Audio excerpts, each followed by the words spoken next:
말씀을 전하겠습니다. 오늘 말씀은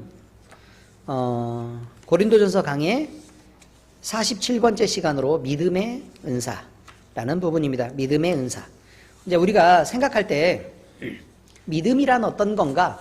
라는 거를 조금 확인해 두고 알아둘 필요가 있어서요. 믿음에 대해서 조금 깊게 좀 생각해 보는 시간이 되었으면 하는 바람으로 믿음의 은사 요것만 갖고 얘기를 하겠습니다. 고린도전서 12장에서 14장까지는요. 하나님이 교회에 주시는 은사 또는 그 다음에 사랑, 그 다음에 직임과 질서에 관한 내용들이 쭉 나와 있는 것을 여러분들이 읽어서 알 수 있을 것입니다. 우리는 몇 시간에 걸쳐서 교회에 주어진 은사와 말씀에 대한 강의를 이어오고 있는데 오늘은 그 네 번째 시간으로 믿음의 은사에 관한 말씀을 우리가 함께 나누려고 하는 것입니다. 말씀을 들으시는 중에 믿음이 무엇인지 바로 듣고 아는 지혜가 있고 또 우리에게 베푸신 하나님의 은혜가 얼마나 크신 것인지를 깨닫는 감동이 있기를 우리 주 예수 그리스도의 이름으로 축원합니다. 자, 오늘 말씀을 보니까요. 다른 사람에게는 같은 성령으로 믿음을. 자, 여기까지입니다. 자, 같은 성령으로 믿음을이라고 얘기하니까 우리는 한 성령으로 부르심을 입고 또 한 성령으로 연합한 하나의 교회다라는 것은 분명히 우리는 알 수 있습니다. 그런데 다른 사람에게는 이라고 표현하고 있으니까 모든 사람이 믿음의 은사를 받은 것은 아니겠다라는 것입니다. 그러니까 기본적으로 우리가 알고 있는 믿음, 예수 그리스도를 주로 믿는 그 믿음까지만 얘기하는 게 아니라 그보다 다른 단계의 믿음이 있고 그 단계의 믿음이 은사로 주어진다라는 것을 알 수 있습니다. 다시 말씀드리겠습니다. 교회의 지체가 되려고 하면 모두 다 예수 그리스도를 주로 고백해야 합니다. 그렇죠? 네, 예수 그리스도를 주로 고백하는 것은 누구로만 가능하다 그랬어요? 우리 안에 성령이 오시고 그 성령이 우리를 가르치셔야만 가능한 일이다 라고 우리는 이미 그것을 알고 있습니다. 맞죠? 그런데 여기를 보니까 다른 사람에게는 같은 성령으로 믿음을, 그러니까 같은 성령으로 빼면 다른 사람에게는 믿음을 이라고 얘기하고 있어요. 그러니까 앞쪽에 나와 있는 부분은 뭐죠? 지혜의 말씀과 지식의 말씀이 있죠. 그죠? 성경 말씀을 알고 이해하는 부분들이 있고 그 다음에 하나님의 마음을 또 깨닫는 부분에 대한 지혜들이 있었다라고 얘기하는데 그 다음에는 다른 사람에게는 믿음을 이라고 얘기하니까 우리가 기본적으로 갖는 믿음이라는 그런 일반적으로 성도에게 주어진 수준의 믿음과 다른 그것과는 조금 더 다른 더 높은 수준의 믿음의 은사가 존재한다라는 것을 우리는 알 수 있다. 그런 말입니다. 이해가 되십니까? 교회의 지체가 되려고 하면 모두 다 믿음은 가져야 된다고요. 그죠? 모두 믿음이 있지만 그것보다 더한 믿음의 단계가 있다. 이제 이것이 오늘 우리가 봐야 되는 내용이라 그런 말입니다.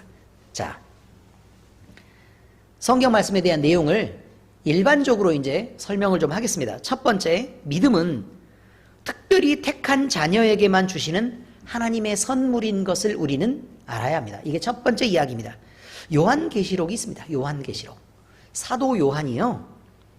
환상 중에 밤모섬에서 천국에 대한 환상을 보고 하나님이 그에게 계시하시고 보여주신 말씀을 적은 것입니다. 계시록 그런데 2장 3장에 보면요. 뭐가 나오는 거냐면 교회에 대해서 이야기가 나옵니다. 소아시아에 있는 7 교회를 들어서요. 훈계하기도 하고 또 칭찬할 부분이 있으면 칭찬하기도 하고 이렇게 하기도 하는데 그런데 모든 말씀 뒤편에 다 뭐라고 되어 있는 거냐면 귀 있는 자는 성령이 교회들에게 하시는 말씀을 들을지어다 라는 말씀을 하고 계시는 것을 우리가 알 수 있습니다. 자, 계시록 대표적으로 2장 29절 하나만 보면 귀 있는 자는 성령이 교회들에게 하시는 말씀을 들을지어다 이렇게 말하고 있는 것을 제가 적어 놓았습니다. 자, 이것은요 세례 요한이 예수님에 대해서 증언했던 말과 동일합니다. 예수님에 대해서 세례 요한이 뭐라고 증거했느냐? 마태복음 11장 15절에 보니까 귀 있는 자는 들을지어다 하고 예수님에 대해서 얘기를 했다 그 말이에요. 자, 또 예수님 역시 천국 복음을 전파할 때 같은 표현을 쓰셨다는 것을 알 수 있습니다. 마태복음 13장 9절에 보니까 귀 있는 자는 들으라 하시니라 이렇게 표현하고 있습니다. 자, 그러면 말씀이 귀 있는 자에게 전해졌는데 그 말씀이 그들에게 전해진 결과는 어떻게 됐느냐? 그 열매가 다음과 같다라고 말합니다. 사도행전 13장 48절 49절 보니까 이방인들이 듣고, 자, 들었다는 건 뭐가 있다 그 말이에요. 그렇습니다. 똑똑해졌어요. 들었다는 건 뭐가 있다고요? 그렇죠. 귀가 있다는 말이죠. 귀 있는 자, 귀 듣고 기뻐하며 하나님의 말씀을 찬송하며 영생을 주시기로 작정된 자는 다 믿더라. 주의 말씀이 그 지방에 두루 퍼지니라. 자, 이게 중요한 거라 그 말이에요. 여러분, 귀 있는 자라고 표현한 게 뭐냐는 거예요. 귀 있는 자라고 표현한 게, 귀 있는 자는 성령이 교회들에게 하시는 말씀을 들을지어다, 또는 귀 있는 자는 들을지어다, 귀 있는 자는 들으라 말씀하시니라. 자, 이렇게 표현한 데는 그 귀 있는 자를 사도행전에서 알 수 있게끔 해놨는데, 그게 바로 뭐냐면 영생을 주시기로 작정된 자입니다. 영생을 주시기로 작정된 자. 그럼 언제부터 작정되었느냐? 태초부터 작정된 자입니다. 자, 그 영생을 주시기로 작정된 자는 앞쪽을 보니까 이방인들이라도 듣고, 그 다음에 뒤쪽을 보니까 다 믿더라. 이렇게 돼 있어. 순서를 바꿔가면서 이렇게 보니까 이렇게 돼 있죠. 이방인이 듣고 기뻐하며 하나님의 말씀을 찬송하며 영생을 주시기로 작정된 자는 다 믿더라. 이거니까 영생을 주시기로 작정된 자는 이방인일지라도 듣고 다 믿게 되었다, 이런 말이에요. 이해가 되십니까? 자, 영생을 주시기로 작정된 자, 이 사람들을 뭐라고 표현한다고요? 성경이 귀 있는 자. 그럼 여기에서 귀는요, 육신의 귀를 말하는 걸까요? 아니면 영적인 말씀을 들을 귀를 말하는 걸까요? 네? 그렇죠. 영적인 말씀을 들을 귀를 의미하는 거예요. 영적인 말씀을 들을 귀. 그래서 주의 말씀이 그 지방에 두루 퍼지게 됐다, 이렇게 말합니다. 이처럼 믿음은 결국 뭘 하느냐 이 말이죠. 듣고 구원하게 하는 능력이 됩니다. 그런데 그 믿음이라는 것이요, 모든 사람에게 주어지는 것이 아니라는 건 이제 알게 되셨죠? 태초부터 택하심을 입고 하나님의 예정하심을 따라 복음이 전해질 때 특별히 택하심을 입은 자들은 반응을 다르게 한다는 거예요. 많은 사람들이 편만하게 이렇게 쫙 깔려 있습니다. 사람들은 다 같게 보입니다. 다 같게 보이는데 영생을 주시기로 작정된 자, 다시 말해서 태초부터 택하심을 입은 자들은 복음의 말씀이 들려질 때 영적인 귀로 듣고 그 마음속에 뭐가 생긴다고요? 뭐가 생겨요? 믿음. 그렇죠. 믿음이 생긴다 이 말이에요. 믿음이 생긴다. 그래서 구원받게 된다라고 지금 얘기하고 있는 것입니다. 예수님이요, 공생애를 사실 때 한 여인을 만나시려고 사마리아 길로 들어서셨습니다. 그리고 길을 쭉 가서 우물가에서요, 한 여인을 만났습니다. 그 여자에게 자신이 그리스도인 것을 알려주었습니다. 거기서 오갔던 대화들은 여러분이 기억하시죠? 나에게 물을 좀 다오. 그러니까 아니, 유대인이고 거룩하다는 당신은 왜 사마리아 여자인 나에게 물을 달라고 하느냐? 라고 얘기하니까 예수님이 뭐라고 얘기했어요? 너에게 물을 달라고 하는 이가 누구인 줄 알았다라면 네가 나에게 오히려 영원히 목마르지 않는 그 생수를 달라고 청했을 거다. 내가 주는 물은 내 속에서 영생하는 샘물이 되어서 영원히 목마르지 않게 하는 영생하는 샘물이 된다 라고 얘기를 했죠. 그리고 나서 뭐라고 얘기를 했어요? 그리스도인 것을 예수님이 표현해 주셨어요. 자, 이게 중요한 말입니다. 그런데 예수님을 뵙고 그리스도를 만난 이 여인이 기쁨에 들뜬 나머지요, 왜 낮에 와서 그가 물을 길었겠어요? 낮에는 햇빛이 쨍쨍 내려주고 막 48도 50도 이렇게 올라가는데 낮에 나올 수밖에 없었던 건 남들이 잠자는 시간에 나왔다는 뜻이에요. 남들이 쉬는 시간에.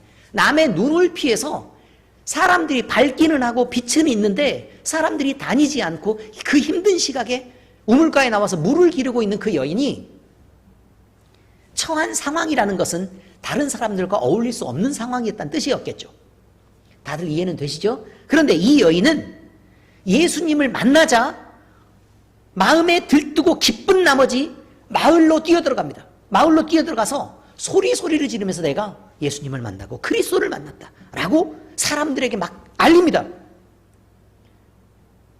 이렇게 소식을 전했다 이 말이에요. 여러분, 우리가 복음을 듣고 예수님이 그리스도인 것을 발견하는 그 순간은 놀라운 일입니다. 예수님이 그냥 우리 관념 속에만 있는, 그저 우리가 만들어낸 신이라고 생각하는 다른 신들과 다르지 않은 거라고 생각하고 우리는 그저 종교인인 것 같은 삶을 살고 있었다가 살아계신 하나님이 우리 가운데 역사하시고 정말 살아계신 하나님이 계시는구나 라고 느끼는 그 순간이 있다면 우리는 그걸 참을 수 없어야 정상이란 말입니다. 그걸 꾹 참아낼 수 있으면 이상한 것입니다. 자, 이렇게 그 여인에게 소식을 전해든 마을 사람들은 예수님이 계시는 곳으로 부지런히 뛰어나왔습니다. 그리고 구세주이신 예수님을 만나게 되었습니다. 그들은 예수님의 말씀을 들었고 비로소 예수님을 자신을 구원할 메시아로 이제 믿게 되었습니다. 그리고 그들은 자신의 입으로 고백할 수 있게 되었습니다. 어떤 고백을 했죠? 내가 그에게 듣고 그가 참으로 세상의 구주인 줄을 알게 되었다. 이 말이죠. 예수님께 직접 말씀을 듣고 구주인 것을 알게 됐다. 여러분, 그런데 단계가 있습니다.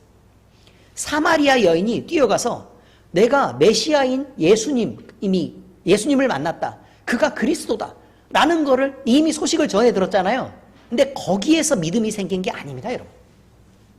거기에 믿음이 생긴 게 아니라 예수님으로부터 말씀을 듣고서야 믿음이 생기게 되었습니다. 보시겠습니다. 요한복음 4장 39절에서 42절까지 제가 읽어드리겠습니다. 요한복음 4장 39절에서 42절까지 여자의 말이 내가 행한 모든 것을 그가 내게 말하였다 증언하므로 그 동네 중에 많은 사마리아인들이 예수를 믿는지라.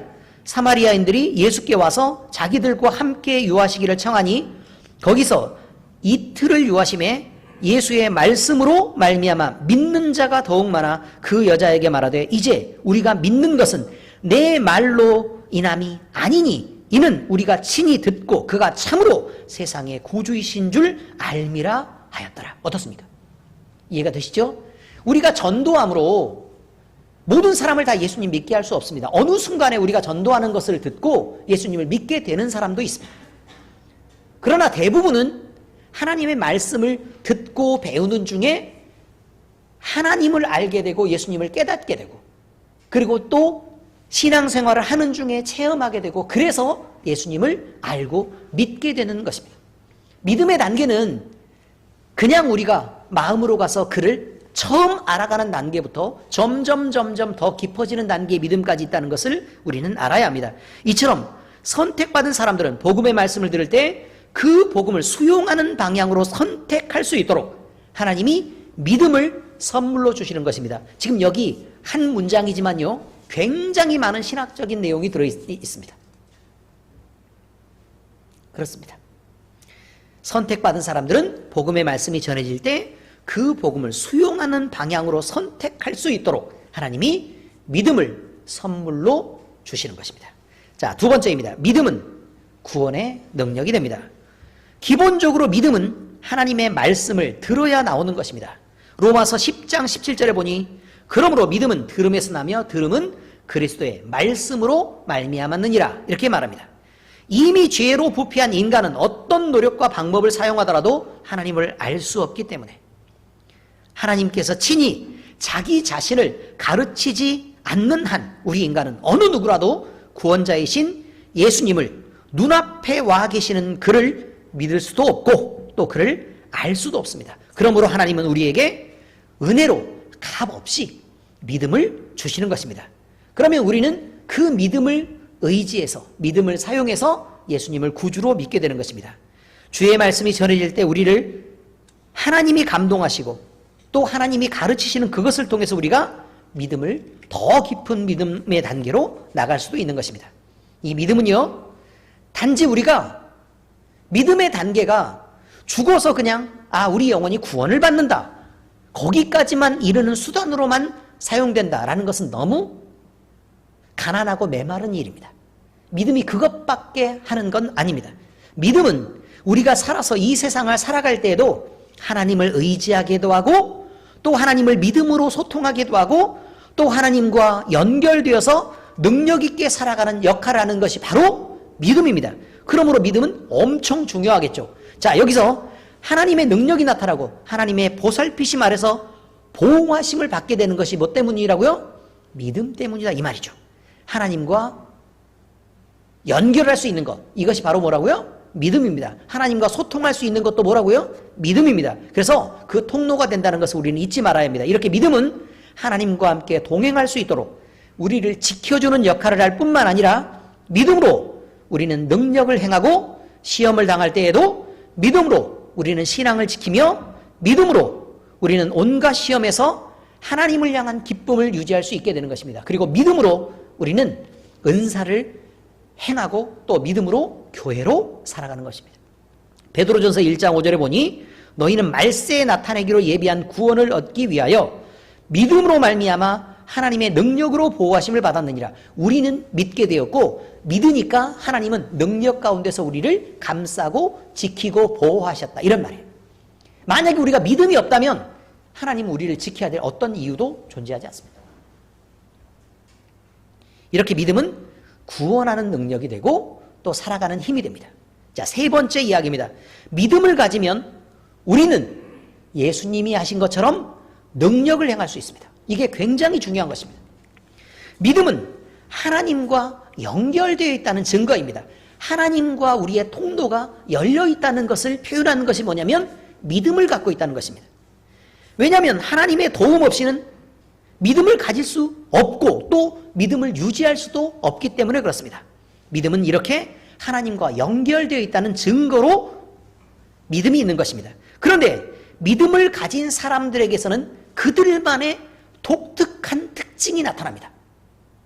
믿음을 갖고 있다라고 말하면 그들만의 특징이 있다 그 말이에요. 그 첫째는 예수님을 그리스도와 주로 인정하는 것입니다. 다시 말하면 예수님이 나를 구원하셨구나 라고 인정할 수 있게 되고, 그 다음에 내가 주인이 아니라 예수님을 주인 삼고 내가 종되어서 살 수 있도록 우리를 그렇게 우리의 정체성을 알게 하는 것이 바로 뭐냐면 믿음이라 그런 말입니다.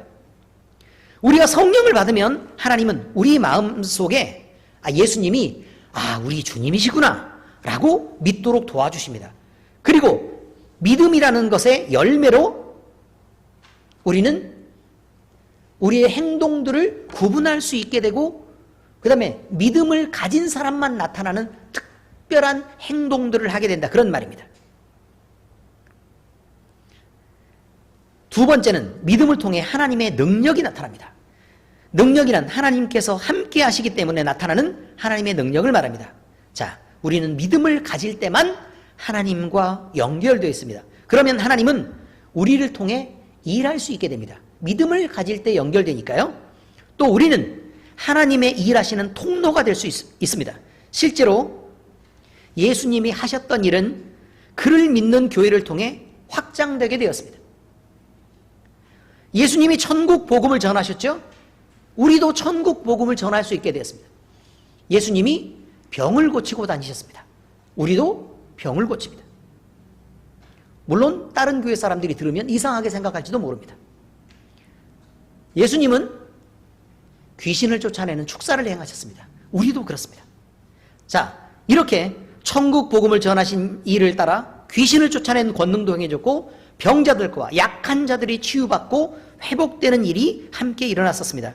예수님이 세상에 오셔서 행하셨던 일들은 그의 몸의 지체인 교회를 통해 다시 행해질 뿐만 아니라 그 범위는 유대 땅에 머무르지 않고 온 천하로 확장되게 된 것입니다. 우리는 이것을 잊지 말아야 합니다. 믿음이 있다고 하고 아무런 변화와 능력도 일어나지 않고 있다면 우리는 우리가 가진 믿음이 존재하는가부터 의심해야 합니다. 다시 말씀드리겠습니다. 이제 도전하는 이야기입니다. 믿음이 있다고 합니다. 믿음이 있으려고 하면 이 믿음을 주기 위해 우리 안에 반드시 누가 들어와야 된다고요? 성령 하나님이 오셔야만 합니다. 자, 성령 하나님이 오신다는 얘기는 다 여러 가지를 차지하고 하나님이 우리 안에 계신단 말입니다. 임마누엘로. 이해가 되십니까? 하나님이 우리와 함께 계시면 지금 우리가 있는 게 아니라 하나님이 이 자리에 계시는 것이라 이 말이에요.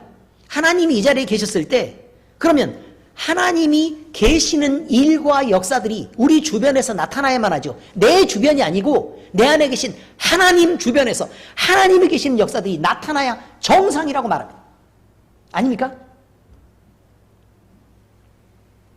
그런데요, 이 세상에 살고 있는 수많은 성도라고 주장하는 많은 사람들 주변에 이 세상 사람들과는 믿지 않는 사람들과 구별되지 않는 어떤 일도 벌어지지 않고 있다면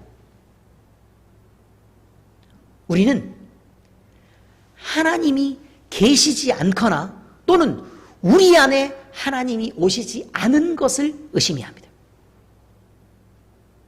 왜냐하면 하나님이 계시면 하나님이 계시는 증거가 나타나지 않을 수 없기 때문에 그렇습니다. 엄마가 없는 집은 엄마가 없는 집에 티가 납니다. 그렇지 않습니까? 엄마가 돌아오면 엄마가 오는 티가 납니다. 여러분, 6살짜리 애가 있는 집은요, 6살짜리 애가 있는 집에 티가 납니다. 그렇지 않습니까? 아무리 청소해도 깨끗해지지 않습니다.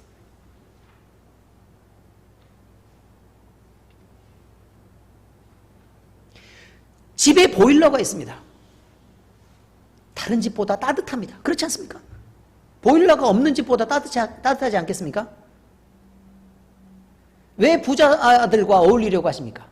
그들이 사용하는 게 더 많은 돈이라면 우리에게도 그 혜택이 떨어질까 봐 그렇게 근처에 자꾸 어울리려고 하는 거 아닙니까? 부자들이 자랑하는 거 그거 듣고 싶어서 여러분들이 부자들하고 어울리려고 합니까? 아니죠. 혹시나 그 혜택이 떨어질까 봐 그렇게 부자들과 어울리고 싶어 하는데, 그런데 부자들은 괜히 부자 된 거 아닙니다. 잘 아끼니까 부자 되는 것입니다. 여러분, 잊지 말아야 합니다. 하나님이 우리와 함께 계실 때 하나님이 계시는 증거는 분명히 나타나야만 합니다. 안 나타날 수가 없습니다. 그런데 아무 일도 벌어지지 않았다? 그것은요, 우리 안에 하나님이 계시는지부터 의심하라. 이런 게 중요한 것입니다. 그런데요, 많은 사람들은요, 자기 방어하기에 급급합니다. 아니, 믿음이 없는지 점검해라. 또는 하나님이 네 안에 계시지 않는지 점검해라 라고 얘기하는 건 혹시나 너 망할지도 몰라. 그러니 점검해서 믿을 수 있도록 하는 자리까지 부지런히 다가오라고 얘기하는 거 아닙니까? 그렇죠? 아니, 믿음이 있다고 내가 믿는다고 실제로는 믿음이 없는데 내가 믿음이 있다라고 믿어준다고 그게 믿어지는 거냐 그 말이에요. 만약에 우리가 믿음 없는 상태로 죽었단 말이에요. 근데 알고 보니 그 죽음의 순간에 마지막 순간에 딱 보니까 우리의 믿음이 없었단 말이에요. 예수님을 구주로 믿지 않고 그냥 이기적인 나를 위해서 그냥 종교로 그냥 종교 생활로 그렇게 살아왔단 말입니다. 만약에 그렇다가 죽었어요. 구원받습니까 여러분? 아니죠. 그러니까 얘기하는 것입니다. 혹시 망할 수도 있으니 점검해서 믿음이 없으면 다시 하나님께 구해서 믿음을 갖도록 애를 써라 그 말이에요. 나쁜 얘기입니까? 얼마나 바람직하고 좋은 얘기입니까? 근데 왜들 난리를 피우십니까? 믿음이 없다 그러면. 여러분, 우리 자신이 우리 스스로를 감싸고요, 보호막을 쳐놓고 이것이 믿음이야 라고 내 생각으로 왜곡해서 그걸 끌고 가버리면, 그리고 나를 감싸서 믿음이 있나 네 자신을 시험해 봐야 된다 라는 말을 자꾸 하는데도 그 말을 듣지 않으면요, 우리의 믿음이 진실된지 그렇지 않은지 확인해 볼 길이 없습니다. 철석같이 믿고 있다가 죽으면 그 믿음이 가짜였을 때 그때 후회해도 이미 늦습니다. 소용없습니다. 고린도후서 13장 5절, 제가 괜히 하는 얘기가 아닙니다. 13장 5절에 보니까 너희는 믿음 안에 있는가 너희 자신을 시험하고 너희 자신을 확증하라. 예수 그리스도께서 너희 안에 계신 줄을 너희가 스스로 알지 못하느냐. 그렇지 않으면 너희는 버림받은 자니라. 어떻습니까? 성경이 그렇게 얘기하고 있지 않습니까? 믿음은 성령 하나님의 능력으로 증명되는 것임을 우리는 절대 잊지 말아야 합니다. 그래서 아무 일도 일어나지 않는다는 게 이상하단 말이에요. 소망의 하나님이 모든 기쁨과 평강을 믿음 안에서 너희에게 충만하게 하사 성령의 능력으로 소망이 넘치게 하시기를 원하노라. 성령의 능력이 나타나야 우리가 하나님을 믿는 것을 알고 예수 그리스도를 주로 시인하는 것을 우리가 스스로 확증할 수 있단 말입니다. 그래야 우리는 우리가 천국을 소유한 자구나 라는 소망 중에 거할 수 있게 됩니다. 그래서 기쁨을 얻기도 하고 평안을 얻기도 한다라고 말합니다. 성경은 이렇게 얘기하고 있습니다. 목이 바짝 마릅니다. 하도 안 움직이려고 해서. 자, 이제 말씀의 적용입니다. 그러므로 성도는 자기 자신의 모든 삶의 기초를 믿음 위에 두어야 합니다. 성도는 하나님의 자녀로, 그를 섬기는 백성으로, 또 그의 말씀을 따르는 제자로, 또 그를 찬송하며 예배하는 예배자로 부르심을 입은 자들입니다. 이전부터 하나님을 믿었던 선진들은요, 그들이 가진 믿음을 붙잡고 하나님의 약속을 따라 소망 중에 살 수 있었습니다. 그들이 가진 믿음은 후대에 이루어질 큰 나라에 대한 소망이었고, 젖과 꿀이 흐르는 땅을 주실 것을, 또 그 땅에 세워질 하나님의 나라에 대한 그리움이었습니다. 그래서 늘 바라고 앙망했습니다. 결정적으로 믿음은 장래에 올 메시아이신 예수님을 그리는 꿈이었고, 이 모든 소망은 예수님이 오심을 통해 모두 이루어졌습니다. 역사적으로 그런데요, 선민이라고 구별되었던 이스라엘 백성들은 단 한 번도 그들의 나라에서 온전히 하나님을 온전히 섬기는 나라로 세워진 적이 없습니다. 단 한 번도. 나는 그들의 하나님이 되고 그들은 나의 백성이 되리라.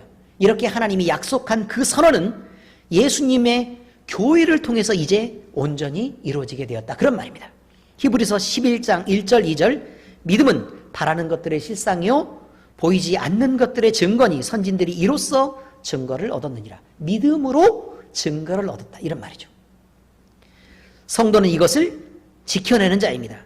나는 그들의 하나님이 되고 그들은 나의 백성이 되리라 라는 이 거룩한 선언을 가슴에 품고 자랑스러운 하나님의 백성으로 우리가 살아드리고 우리의 하나님으로 하나님을 모시는 그런 자가 바로 성도입니다. 그러므로 우리는 성도라는 이름에 부끄럽지 않도록 우리의 삶의 기초를 믿음 위에 두어야 한다는 것입니다. 세상의 무력이 우리를 이끌어가도록 방치하지 말아야 합니다. 세상의 자랑이 우리를 유혹하도록 내버려 두지 말아야 합니다. 세상의 즐거움이 우리의 즐거움이 되도록 경계를 게을리해서도 안 됩니다. 우리는 하나님의 백성이므로 하나님이 기뻐하시는 생각을 품고 또 하나님의 말씀을 따라 순종하고 또 주의 일을 할 때는 충성함으로 하나님의 원하시는 일을 하는 자들이 되어야만 합니다. 이것이 우리의 자랑이며 또 하나님을 향해 마땅히 드리는 영광일 것입니다. 히브리서 11장 6절에 말합니다. 믿음이 없이는 하나님을 기쁘시게 하지 못하나니 하나님께 나아가는 자는 반드시 그가 계신 것과 또한 그가 자기를 찾는 자들에게 상 주시는 이심을 믿어야 할지니라. 무슨 말이냐면 좋으신 하나님이란 뜻입니다. 간단하게 얘기하면 좋으신 하나님. 하나님은 우리에게 고난을 주시는 것 같고 우리에게 어려움에 빠지게 하는 것 같고 우리에게 그 어려움 속에서 하나님을 발견하게 하는 것 같지만 실상은 우리가 그래야만 하나님을 알고 그래야만 하나님을 느낄 수 있기 때문에 하나님과 함께 동행하는 그 길로 이끄시기 위해 하나님은 가장 좋은 길을 보여주셨다. 그런 말입니다. 두 번째 적용입니다. 믿음은 말로 나타내는 것이 아니라 행함으로만 나타나고 성령의 능력으로만 증명될 수 있는 것입니다. 믿음은요, 종교처럼 공허한 관념이 아닙니다. 믿음은 행동하는 능력이며 역사하는 힘입니다. 믿음이 있다고 하고 그 믿음으로 아무런 능력도 나타내지 못한다면 그것은 믿음이라고 말하는 거짓말이 분명합니다. 성경은 분명히 말합니다. 행함이 없는 믿음은 죽은 것이다. 그러므로 너희 안에 믿음이 실제로 있는 것을 행함을 통해서 드러내 보여라. 이렇게 말합니다. 다시 말하면 믿음을 통해 나타나는 행함은 행하려고 하는 것이 아니라 행하게 된다는 것입니다. 야고보서 2장 22절 또 26절에 이렇게 말합니다. 내가 보거니와 믿음이 그의 행함과 함께 일하고 행함으로 믿음이 온전하게 되었느니라. 26절에 영혼이 없는 몸이 죽은 것 같이 행함이 없는 믿음은 죽은 것이니라 라고 말합니다. 다시 말해서 믿음이 있다고 하고 행함이 없을 수 없다는 말입니다. 믿음이 있으면 행함이 당연히 드러나야 되는 같은 짝이라 이런 말이죠. 믿음은 안에 감춰진 것이고 행함은 그것이 밖으로 드러나는 것입니다. 그러므로 행함이 없으면 그 속에 믿음이 없는 것입니다. 반대로요. 행함이 있어요. 행함이 있어요. 그럼 속에 믿음이 있느냐? 정확하게 얘기하면 믿음이 있을 수 있는 것입니다. 믿음이 있을 수 있다. 왜냐하면 우리가 의지적으로 믿음이 있는 것처럼 거짓으로도 행할 수 있기 때문에. 그러나 그것이 마음의 중심을 내놓고 하나님 앞에서 행하는 일이 아니라 자기 자신의 영광을 위해서 얼마간은 참을 수도 있고 얼마간은 견디면서도 행함을 할 수 있습니다. 그러나 그것이 기쁨으로 열매 맺지도 않고 하나님께 영광 되지도 않습니다. 그것은. 다시 말씀드립니다. 믿음이 있으면 반드시 행함은 드러날 수밖에 없습니다. 행함은 믿음이 있으면 주로 나타나는 것이지만 행함은 믿음이 없이도 드러나는 사람들이 있습니다.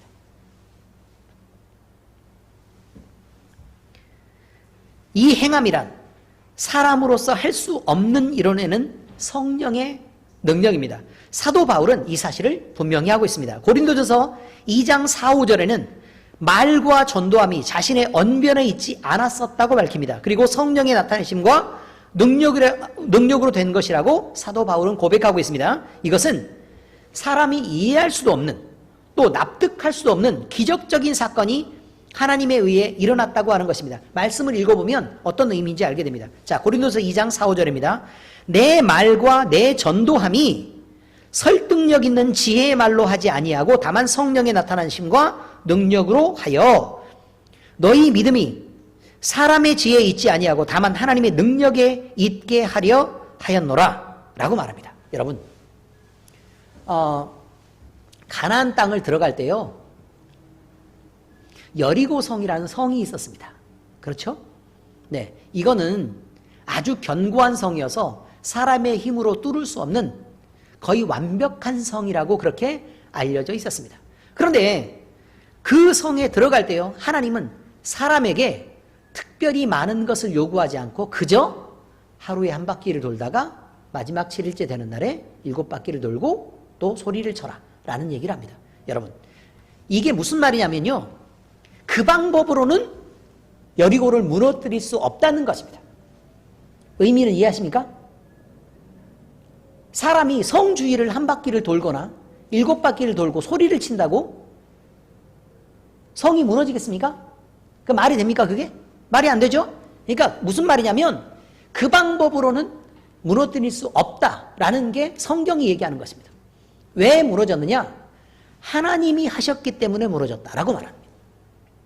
하나님이 하셨기 때문에. 그리고 하나님이 하신 그 일이 역사 대대로 이어져서 다시는 그곳에 성이 재건되지 못합니다. 놀라운 일입니다. 아니, 그렇게 좋은 땅이 있으면요, 다시 거기에 성을 쌓으면 되는 거 아닙니까? 아직까지 성이 쌓이지 않습니다. 자, 무슨 말이냐면요, 사도 바울의 고백도 마찬가지입니다. 말도 했고 나는 전도도 했다는 거예요. 나는 말도 했고 전도도 했다. 그런데 내 말을 듣고 내가 전도하는 것을 듣고 이 사람들이 믿었을까? 그게 아니라고 얘기해요. 설득력 있는 말을 내가 하려고 애를 썼겠죠. 사도 바울이. 그렇지 않습니까? 그죠? 다른 사람을 이해시키려고 엄청 노력했습니다. 그런데 그렇게 했는데 그렇게 안 됐다라고 얘기합니다.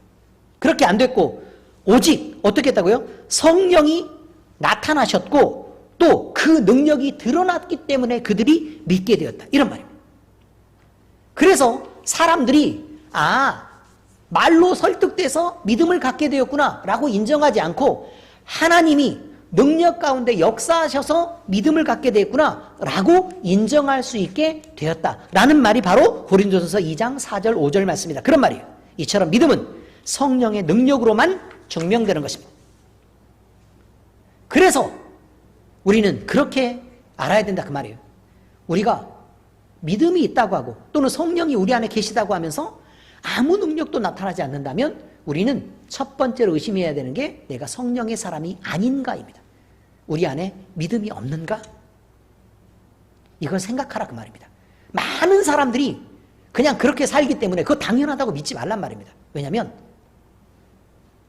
모두가 다 구원을 받지 못할 수도 있습니다. 성경 말씀해 보니까 좁은 길은 좁고 협착하기 때문에 그 길을 찾는 이가 적다고 얘기했습니다. 또 예수님이 말씀하실 때 말세에 내가 믿는 자를 보겠느냐 그랬어요.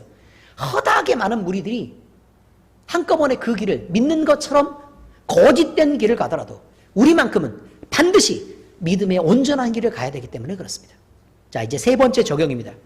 믿음의 은사는 모든 은사 위에 있고 모든 은사를 포함하는 강력입니다. 이미 믿음이 우리 안에 역사하고 있다면요, 그것은 성령 하나님이 우리에게 이미 오셨다는 과거적인 결과를 의미합니다. 성령 하나님이 오셨다는 것입니다. 그리고 지금 현재는요, 성령 하나님이 우리 안에 계시다라는 것이 우리의 믿음이 우리와 함께 역사하고 있다는 것에 대한 증거입니다. 시기적으로 보면 성령 하나님이 오신 후에라야 예수님을 그리스도인 주님으로 고백할 수 있기 때문에 시제를 보자면 예수님이 성령 하나님이 오시는 것이 먼저고 그 다음에 그 성령 하나님이 우리의 마음을 감동해서 우리를 믿게 하신 것이니까 믿음을 가진 것은 그 이후의 일입니다. 이해가 되시죠? 그리고 믿음을 가지고 나서야 믿음으로 역사하는 성령의 능력이 있기 때문에 그러면 성령의 능력이 역사하는 것은 그 다음 이야기입니다. 자, 다시 순서대로 말씀드리면 이렇습니다. 성령 하나님이 오시고 우리가 믿고 그 다음에 어떻게 된다고요? 성령 하나님의 역사가 우리에게 나타나는 것이다. 이런 말입니다.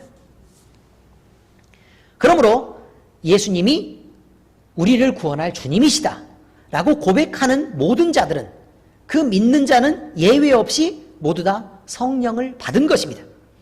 그러므로 성령 하나님이 우리 안에 계신다면 그 능력으로 여러 은사들도 나타나야만 하고 세상이 기적이라고 말하는 많은 일들이 우리 주변에서 일어나는 것이 너무나도 당연한 일입니다. 왜요? 우리는 사람으로 살지만 성령 하나님이 계시면 성령의 능력이 나타나야 되죠. 그런데 대부분의 사람들은 믿음이 있다고 하면서도 세상 사람들과 구분되는 어떤 체험이나 간증도 없고 능력도 나타나지 않습니다.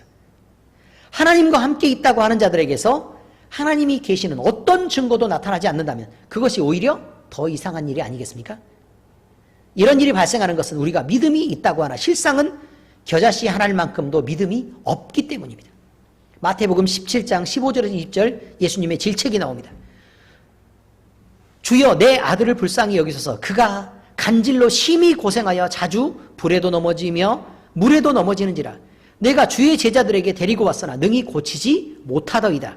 예수께서 대답하여 이르시되 믿음이 없고 패역한 세대여, 내가 얼마나 너희와 함께 있으며 얼마나 너희에게 참으리요. 그를 이리로 데려오라 하시니라. 이에 예수께서 꾸짖으시니 귀신이 나가고 아이가 그때부터 나으니라.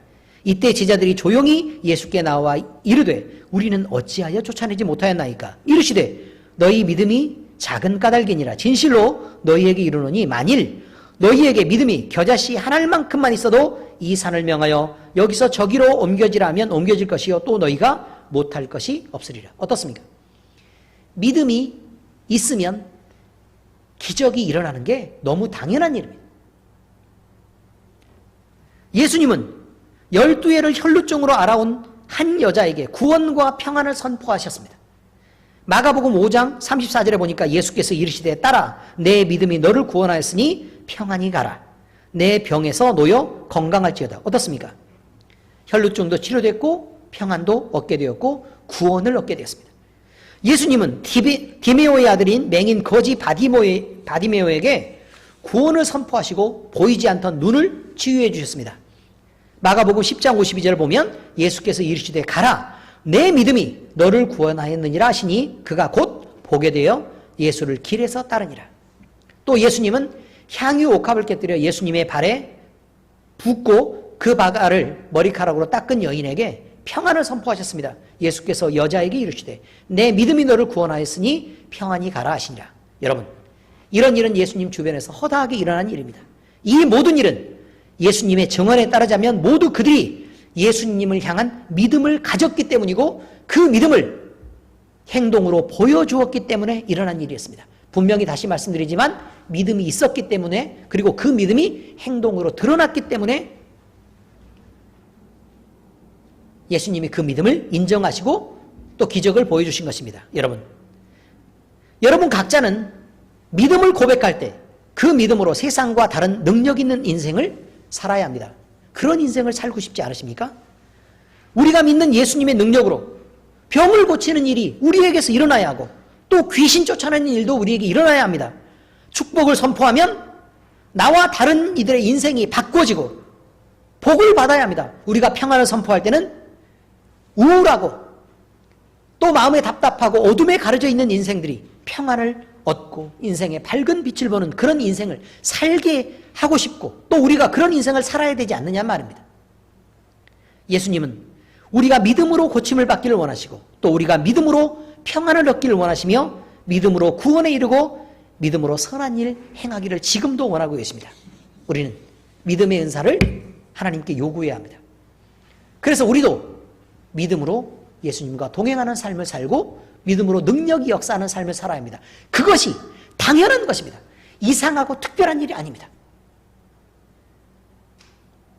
우리는 그 믿음을 쫓아서 하나님 앞에 간구하고 소원을 드리고 또 하나님 앞에 부르짖고 그것을 구해서 반드시 얻어내야 할 것입니다. 기도하겠습니다.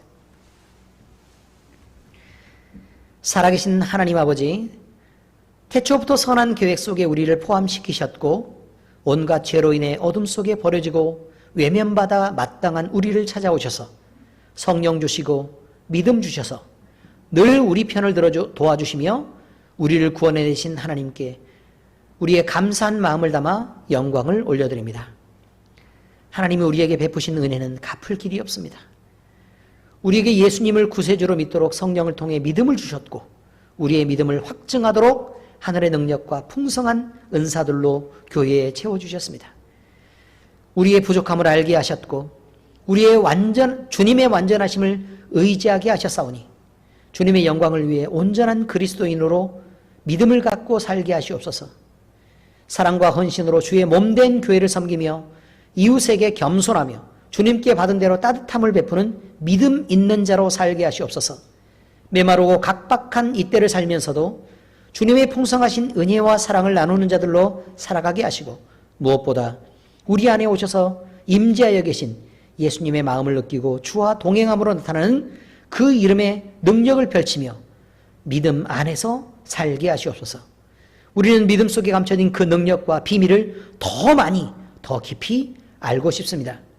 성경을 읽을 때 그 비밀한 내용과 깊이를 가르쳐 주시고 묵상과 기도로 주님을 찾을 때 주의 마음을 느끼게 하시옵소서. 우리가 믿을 때 날이 갈수록 더욱 하나님을 깨달아 알게 하시고 우리의 삶에 능력으로 채워지는 일이 우리에게 나타나게 하시옵소서. 이 모든 말씀 우리를 사랑하시고 우리를 믿음 가운데 보호하시고 지켜주시는 우리 주님 예수 그리스도의 이름으로 감사하며 기도합니다. 아멘.